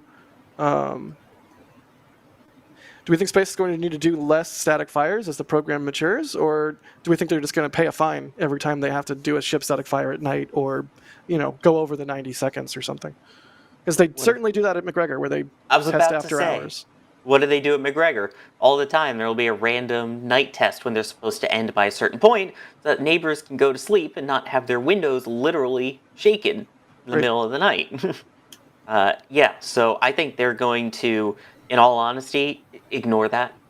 It would be nice from a photography standpoint, I think, to have more day launches. It makes it a lot easier for me making YouTube shorts, but I think they're going to blow right through it, if we're being honest. Dude, Starship nighttime launches. Dude, you don't want that? I want it so bad. Please inject it into my veins. Please, dude, that's going to light up the sky like nobody's business, man. It's going to be great. Whenever that happens, I'm going to sequester myself in a movie theater and just Clockwork Orange, just like full, like for like 3 days, just like, it's going to be awesome. Yeah, exactly. Whoever plays their cards right can be the person who sits next to me and puts the eye drops in. Or we could just, just have a couple brewskis and just watch it, Also good. Yeah, also good. Well, you don't really do the brewskis during work, more after, because you don't want the shots being as blurry as your vision. That's true. Yes, and then we have to make sure we film our reaction in black and white, and then at the end we have to clap like Shia LaBeouf at the end of it. Actual cannibal Shia LaBeouf, yes. Like clap furiously at the end of this night launch footage. Wow. Let's do a couple questions, maybe? Lawrence is asking, does 35 need another static fire? Can it do so before the proposed launch date on May 19th? That's the $1 million question. That's the question we're all asking ourselves. I think, disagree with me if you do. I think we all sort of expected to do another static fire based on what we saw in road closures and etc. What if they just send it? I feel like they would have to. Wait, you say just send it? They tried just sending it 2 times, and it blew up and showered Turks and Caicos and debris 2 times. Yeah, but what if they do it again? I will be really mad if we don't have a camera that can see it. Is what if. All right, that's fair. Max, if you're listening, your job is clear. Make sure we don't miss that. I mean, if it happens when I'm not in New York, because right now a couple of those dates are exactly when I'm supposed to be in New York, and I'm home, I'll definitely go outside for it. But for now, just for those who are unaware, there are the temporary warnings out, basically, for rocket launch operations May 20th, 21st, 22nd, 23rd, 27th, 28th. So those are the possible launch dates. Right. Ryan in our back channel also pointing out we saw an RVAC cart, a Raptor vacuum cart, leaving Mega Bay 2. So another indication maybe some engine chicanery was going on in that last static fire with Ship 35. They're going to send it again, aren't they? Here's the They're thing. going to do it. Here's They're the gonna do thing, it. EJ. I sort of Yeah. feel like yes, but I also sort of feel like everybody at SpaceX that's working their tails off was super bummed. Like, just anecdotally from seeing people around, everybody was super bummed after both 7 and 8, but especially after 8. So nobody wants it to do that again. But there is I think it's a SpaceX saying. It might be just an aerospace saying. I'm not sure. Fifi? F-I-F-I? I'm not going to elaborate on that full acronym, but the latter two words indicate fly it. So here's my thought, though. Fudge I it. get that SpaceX is all about sending it and learning from, their experiences. But, right. I mean, if they hadn't already done it twice in a row, I'd say sure. But the fact that they've blown up 2, I don't know if they can get away with a 3rd at this point without there being major questions about the design and major worries about having to redesign everything and an even longer gap between flights. I'd rather them take an extra week or so to check out the one engine and have it work than, send it and then have it not work and grounded for 3 to 6 months. I mean, I think you're not wrong. Like, if they were at a point where the ships were still blowing up, but they were blowing up like on reentry or in the space portion after SECO, it wouldn't be a good look still, but they would have more latitude to just send it and try and work through those kinks. The fact that it's such a visible failure, and the fact that they are having to reroute planes and things like that, like, it's just not a good look, especially as everything NASA and Artemis and what have you is in flux and in danger of being canceled outright or refactored or what have you. Like, nothing is safe, not even Starship. Yeah, that's my worry. They have the contracts writing it. They still have to do the lander for Artemis 3, and if they can't even get a regular cargo one with dummy payloads into, the suborbital trajectory, how can you prove to NASA and other companies that, we can get you a human-rated one in a short amount of time? I think, like I said, I'd rather them focus the extra time on this vehicle. If it moves a couple days, so be it. You don't want another Flight 7, another Flight 8. We don't want to add Flight 9 to that list. Yeah, and I think I've said this before, but I'll reiterate. Like, in Flight 8 and Flight 9, in Flight 7 and Flight 8, like, seeing the ship explode, the debris field in the upper atmosphere, like, it's like, oh wow, that's weirdly beautiful, and haha, Starship blew up, or what a shame.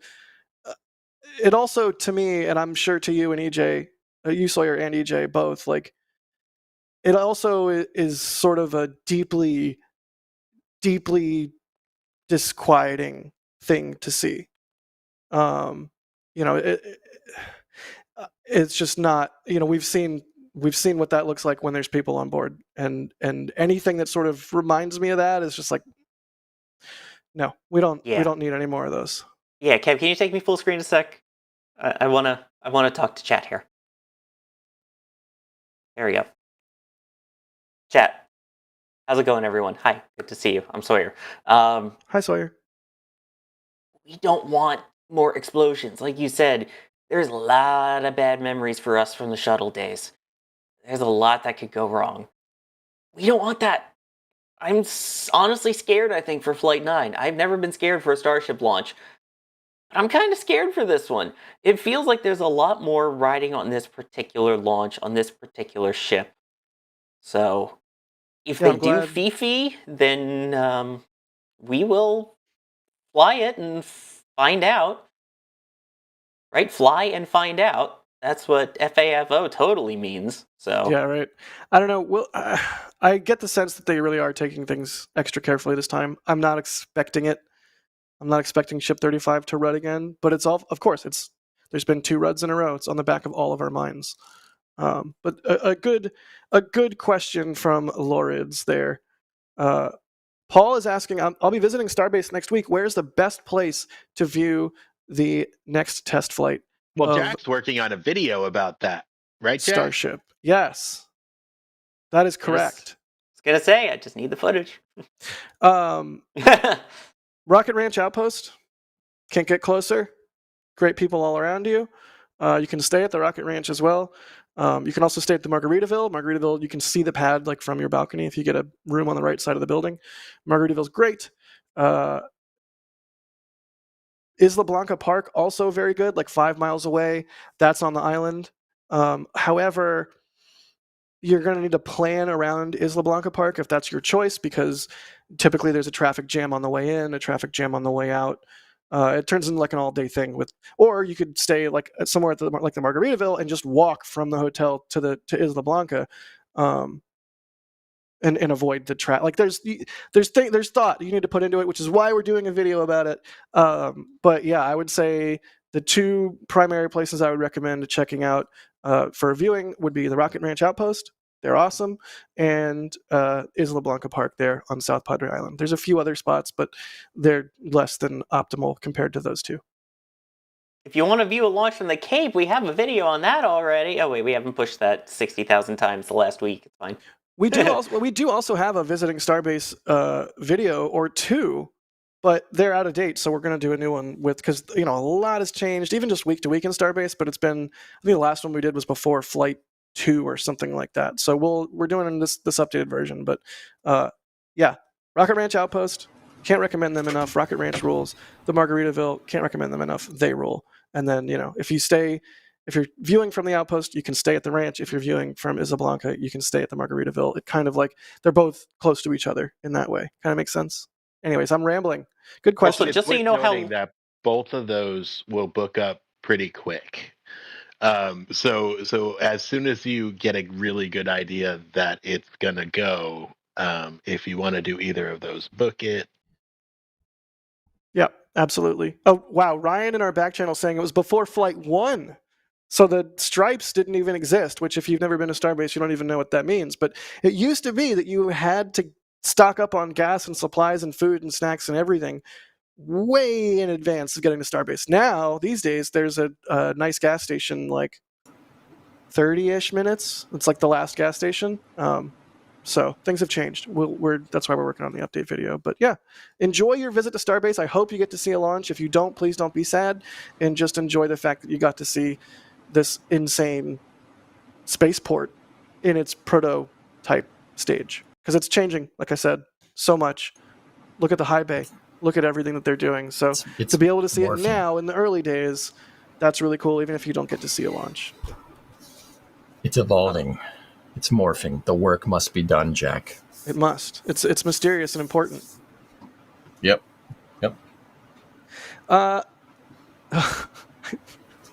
Ninja Decimator, thank you for the support again. Ninja Decimator. Heck yeah. They say, what hole does the SLS go in? That's right, the square hole. The mobile launcher hole. Yeah.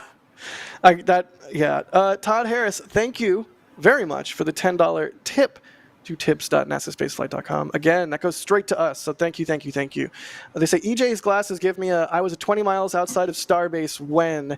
Ooh, I should do a Hunter S. Thompson, like, gonzo journalism Starbase novella. That'd be fun. Fancy. I was 2 miles up the beach when the... I'll just stop there. I was up the beach. When that thing went off and lit up the sky. There you go. It's like a meteor going down. There you go. It's crazy. Back in 1982. Could have been it. Could have thrown a football over that launch tower. Ethereal Swordsman with a $5 super, thank you. They say, have you heard the tragedy of Back Gyre the swine? He made the mistake of standing on a box in his kayak while wearing a kilt. That's highly amusing, Ethereal Swordsman. Thank you for the super chat. Where does one learn this power? T. Mercy, I don't know how to say your name, but thank you. TMCR825 Gaming. Did I just get Manchurian candidated? They said, do you think we'll ever see a double Starship launch like 2 space shuttles in Armageddon? Heck yeah, two Starships at the same time. Yep. Freaking A, man. Hey guys, 26 minutes ago, Vast released a video. What? Vast. Can we watch it? With Haven 1's primary structure qualification article. Out in Mojave? Yeah, it looks like it could be. It's mountainous. Hold on. Deserty, Deserty. mountainy. Breaking news. Sorry. Wouldn't be one without it, right? There's always the breaking news. Yeah, that's Mojave. Sweet. Oh, look at that. Wait, DOS took this that's- video? It's pretty good. Yeah, we should hire him. Yeah, that's pretty neat. How neat is that?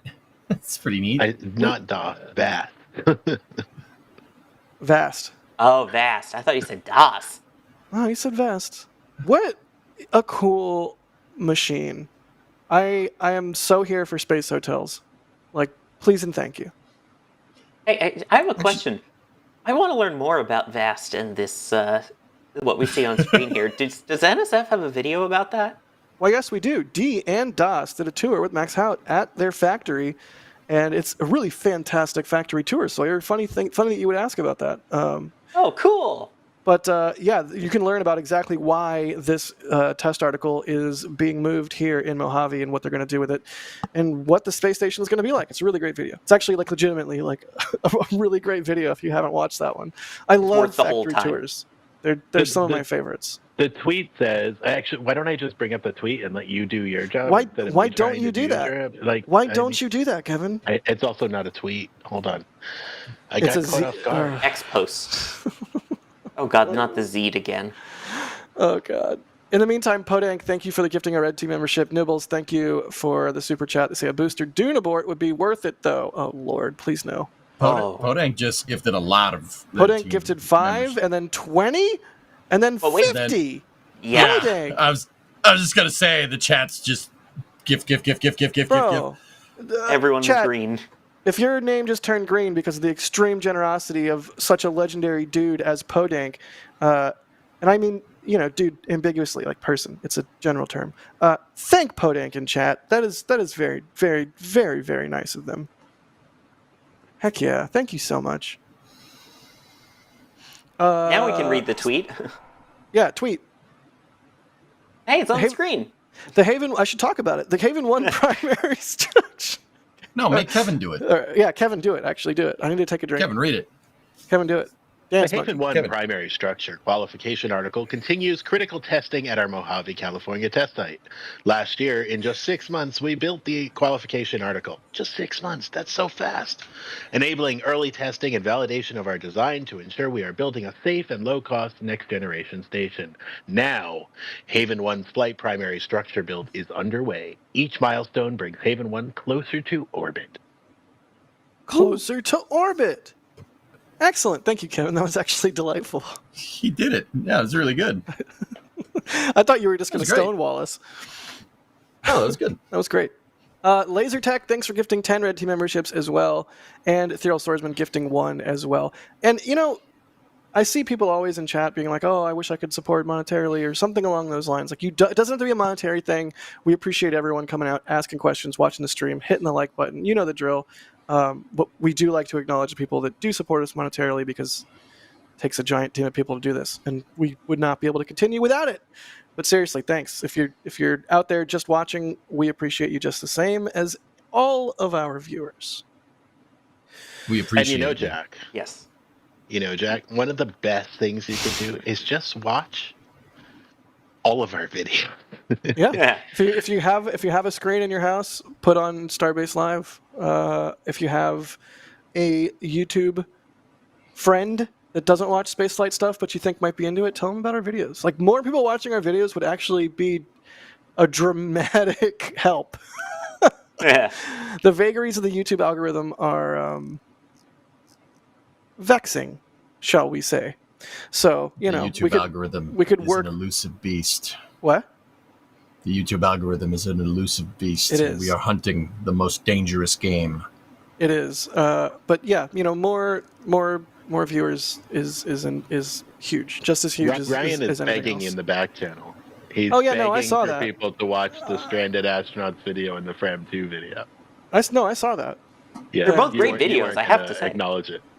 Yeah, like the Fram 2 video is like really good, but I don't need to give Ryan that win. The Stranded Astronauts video is fantastic, but Yeah, Ryan was it's mean to pretty me good. earlier, so But Jack, You know what else Ryan works on? Ryan works on Twist every week, Yeah. and Twist is premiering at the top of the hour.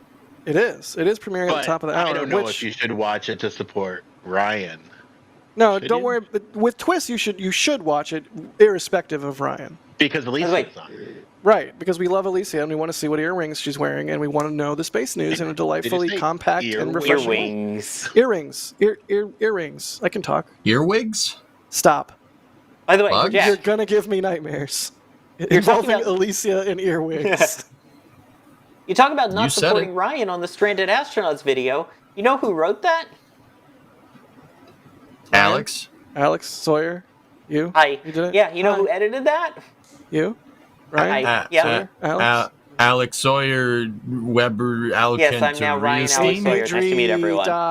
Kevin J. Head, shoulders, knees, and toes. Knees Kevin and toes. J. So everyone should watch the Stranded Astronauts video because Sawyer wrote and edited it, and the Fram 2 interview because it was just a really cool mission, not because Ryan worked on it. Yeah, right. First human polar spaceflight. Like, come on. Do you not want to hear from that crew? Come on. All right, that was, Did I guess, the video plug corner that erupted out of nowhere. But there you go. Watch our videos, please. Yeah, we totally have the show planned out well in advance. Follow what it says on the teleprompter, right? Oh, wait, there isn't.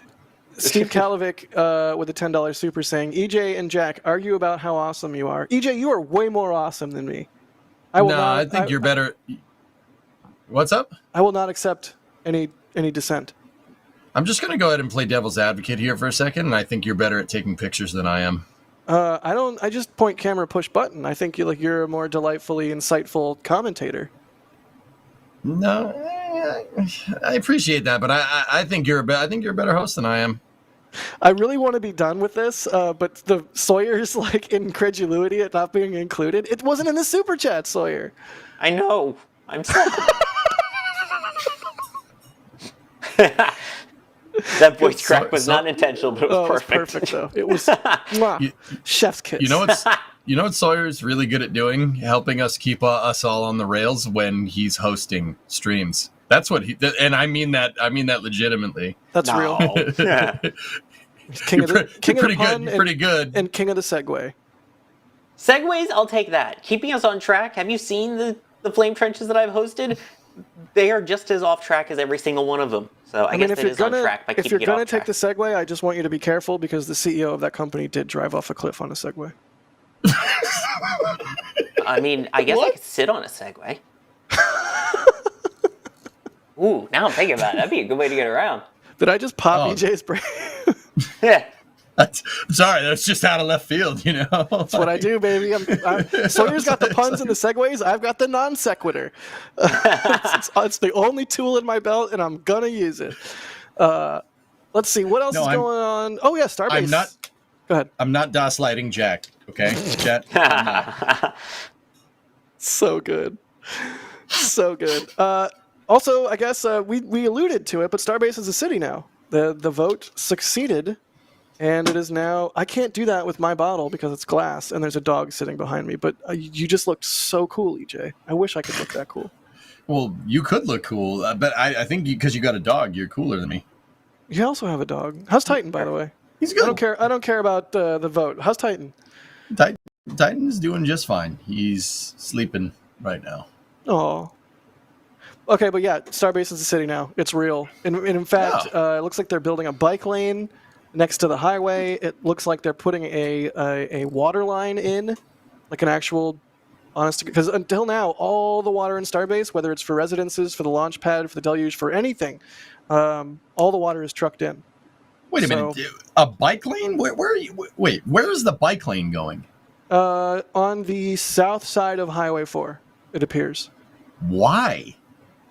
Because it's nice to bike and not get hit by a car. We could see it during the roll. We actually saw where they were doing some of the paving. A bike lane on the south side of Highway 4. Are you really about to be mad about this? Yes! We're going to have an actual, like, legitimate disagreement here on the Flame Trench about... okay, no, let's go. Jack. Why are you mad about, Kevin, fight mode making activated. a nice thing for people who live in Starbase, EJ? You're talking about people getting hit by a car, right? That obviously you mixing cyclists and traffic. That's a thing for disaster. If it's on the south side and most of the residents in Boca Chica are on the north side of Highway 4, what do people on the bike path have to do to get to the bike path? EJ, presumably, cross the road. I haven't seen the plans. I don't know if this is a thing. I had the same thought, and in fact, I love you because Das also had the same thought, like literally Right? the exact same thought. I imagine, like any pedestrian accessibility bike path, sidewalk, trail kind of thing, there'll be an elevated situation that goes over the road. Wait, they can't because starships are big. Why? This is stupid. Why did they put it there? That's what I'm saying. You can't tunnel either. What are you doing? Just widen the road. Oh, I got to remember my pressure points. I guess crosswalk. I guess the answer is crosswalk, and everyone has to be careful. I wonder if that means I wonder if that means they'll put a light in. Let's just mix heavy industrial traffic and cyclists. That'll be fine. It'll be fine, pal. It's great. Okay. It's a good idea. Here's the thing. I understand where you're coming from. That said, as someone who is in Starbase all the time, I would love to be able to bring my longboard and skate between the production site and the launch site without A, fear of getting hit by a car, and B, Highway 4 is just covered in, dirt, rocks, grime, mud. Like, it's not a skatable surface. It's maybe a slightly more bikeable surface. I'm not a biker. You'd have to ask Anthony over at Rocket Ranch about that. But I know that he has attempted to bike from the ranch to the outpost many times, from the ranch to the production site, and has actually, fallen on because so yes, I like the idea of a way to get between the launch site and production site, and if they go all the way up to the Massey outpost, that's awesome. I like that idea. I'll give you that crossing the road is less than ideal, but bike path good. No, widen the road. They're also widening the road. So on the north side, I presume, is where they're going to widen the road. We've been seeing them do a whole bunch of utility work on that side of the road, clear out all the scrub and everything. So it's just been basically dirt for over a year now. You said the S word. Scrub. Good. And yeah, you're on the launch broadcast tonight. They're going to be expanding the road to 4 lanes, and they're going to be doing an actual concrete road, not asphalt. Like, they're going to be doing it proper. Paying more money up front, but it's better in the long term, especially with all the heavy traffic it's going to have. But you can see they are right there on the right side of the screen. That is sort of the area they've prepared. And a little bit, as we go a little bit further down, you can even see they've started pouring the first concrete slab and then laying the next section of rebar. But that's on the right side of Highway 4 as you're headed to the launch site. And the left side, I think, is where they're going to do actually expand the road in that direction. Okay, cool. Eric, a false dichotomy? Really, a false dichotomy? Yeah, it's a false dichotomy if we're talking about regular towns. Does this look like a regular town to you? Oh, wait, it's not. Yeah, it's a launch site disguised as a town. Yeah, okay, Actually, might be. Even better. He's got you there. You're a city, Kevin. Anyone remember that song that was going viral a couple of years ago? And England is my city. No. Thankfully, no. Yes, that was an actual line in the song. And England is my city. Which, yes, England is totally a city. Let me educate you. And I ain't talking book. That song is so stupid. Isn't it? Can Oh, we yeah, talk this about is- this moment in the stream. This I love was it. this was really cool. There was sort of a big muddy rut that they had to get through, and they were like turning off individual axles on the SPMT as they like powered through it. Yep, No raising, joke. lowering them, turning. It was amazing to watch. Yeah, I don't know car, but I do know that the soil down here is unlike any other soil I've driven in. Specifically, when it gets wet. When it's dry, meh, whatever. When it's wet and when it's saturated, particularly, it's like it's worse than clay. It might as well be cement. So pretty remarkable they were able to power through it. Is this going to be me when I get to Starbase trying to wheel through that? I mean, if it's been rainy, Kevin, ad not sponsored. Hashtag Yeah, not sponsored. My axle, I have just a couple axles. It's not gonna. I don't know how I'm gonna get out of that. Has anyone So made like an What's up? SPMT wheelchair hybrid? I feel like that would be really sick. we Oh, I want need to one. convert. Yes. We want to convert Sawyer's Jerry Rig wheelchair to a. Everything is making one. a- Really? Or like tank Yep. treads. Yeah, they make them with tank treads. That's sick. That can be arranged, Sawyer. I can make that. Heck yeah. I will give you tank treads if you. If- I'm serious about this. I know you are. I hope I'm not overstepping my bounds here, but if that happens, the next Halloween after that happens, Sawyer needs to go dressed as Killdozer. Yes. Deal. Yes! Deal. I mean, I'm Like just a saying. Grease. Like a This Grease. won't be clipped and come back to bite me in 2 years. It's fine. I'm just saying. Komatsu 335A is a pretty good wheelchair, Sawyer. You would absolutely get over every bit of terrain in all of Boca Chica with one of those. Just saying. It's true. No, I'm good with the one I got, but thanks. What are you doing? You sure? What are you doing? I'm very sure. I don't. She's like, she's desperate. She's like, give me attention, please. She's saying, please, I want Alicia. I want to see the newest episode of This Week in Spaceflight right on NSF's channel. When Which is that? premiering in 4.5 minutes here. So we are getting to the end of it. Thank you, Sawyer. Thank you, Leica. Leica helped. I'm not giving you full credit on that segue, Sawyer. I give Leica half credit. If it wasn't Leica, I would fight you on it, but it's Leica. So. But yeah, Twist is coming up. Here's a thing I saw in the question queue as we were talking about like this being our 1-year Flame Trench anniversary. Lunar Lander said, disappointed that you moved This Week in Spaceflight to after the Flame Trench when you should have let Alicia give the update and then you guys could talk about it further in discussion during the Flame Trench. I don't want to speak for Kevin and the production team that does This Week in Spaceflight, but that would be challenging. It's challenging. It's all about the YouTube algorithm. Oh, it's not even about editing timing. I guess Twist is done already today. It's actually not, because we got to the point where we were able to get Twist done before. The problem is if we publish a video right before a live stream, the video gets held back in the algorithm. And then Right. the live stream is pushed because the most recent video is what gets pushed. I remember saying that about the dailies like years ago, and it was like, do we have data on that? And I was like, I see it! I swear I see it! I know. You know, I just deal with the things you were dealing with 4 years ago, Jack. Here's the thing. Like, when we thank you guys for the support, and when we, take time out of our shows to appreciate the support, it's freaking genuine, because that stupid algorithm, like, we are so proud of the videos we put out. We don't put out trash videos, and we put out a lot of videos every single week. If YouTube doesn't decide to show our videos to people, even people that it knows like our videos for some reason, if it just says, nah, we're not going to show that one to people, like, what are we supposed to do? So it's endlessly frustrating sometimes, but it's endlessly rewarding when y'all come out and are the gas in our engine. Like, holy cow. To that end, as we're 2.5 minutes away from the premiere of Twist, I should probably thank our flight engineers and launch director members, because that's what we do at the end of the Flame Trench. And I'm trying to be on time this week. I'm trying to be good. Seriously, thank you, launch directors. Thank you, flight engineers. Thank you to all of our members. Thank you to everyone on the stream that's gifting memberships.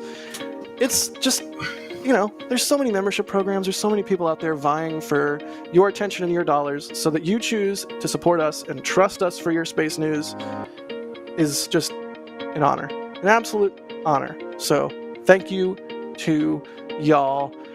What do we do now that we have 1:50 and change? Like, normally we're overtime because I failed to look at the clock, but I looked at the clock this week. So, like, what do we?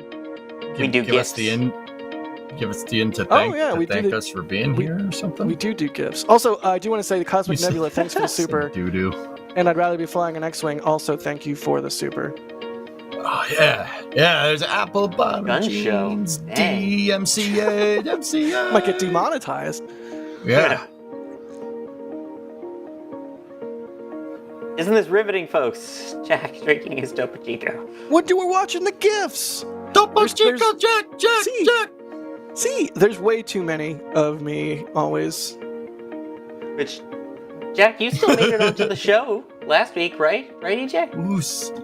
Yeah. Did he? God. Oh, yeah. He was there at the end. Yeah, I remember. He's talking about how Land Rovers are pieces of junk or something. Yeah. Something like that, yeah. Yeah, it was weird. Slander. Lies and slander. Oh, no, it wasn't. I remember that conversation. Yeah. Oh, yeah, I know. See, there you go. Yep, there it was. All right. I recognize that voice anywhere. I'm just gonna put a lid on it. I think with that, we're gonna wrap it. EJ, thanks for being on, buddy. Thanks for having me, guys. Okay, seriously, thank you very much. It's a privilege being on here, and I appreciate you giving us the time of day. Thank you very much. You can catch me over on Twitch. Stream 5 days a week, Monday through Friday. It's a good time. Look at you being sincere. Sawyer, also thank you as well. I don't have the time to be as sincere, but thank you. It's been an amazing year on the Flame Trench. Here's to another year plus. Yep, thanks to Kevin for producing this and a whole bunch of Flame Trenches, and I'm Jack Byer for NSF. We'll see you on the next one. Go watch Twists. Go watch it. Thank you, Kevin. And here we go.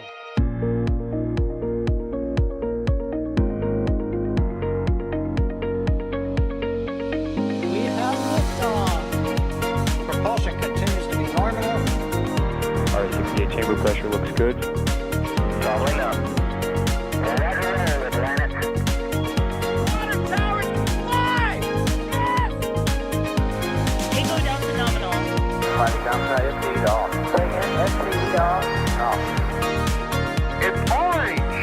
R45! Oh my god! Oh my god! Decollage. Look at this! Put that in the big bag, 343 unfolds to go. Indeed. We rise together back to the moon and beyond. This methane would be igniting the flare, correct? Yikes. You dead? We don't need any more of these.